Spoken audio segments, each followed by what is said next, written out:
Okay, I got the chip filled.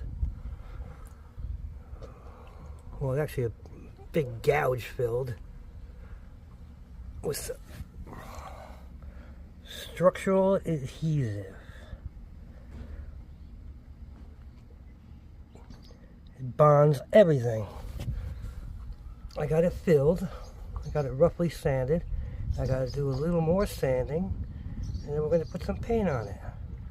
I'll bring you back. Thanks. Okay, we got the repair done. I got it masked up. So I'm going to put a little paint on there, and then we'll be good. Okay, I got the paint on there. I just use a little Rust-Oleum paint and primer. And all I have to do is unmask it. And there we have it. Repairs complete. Thanks for stopping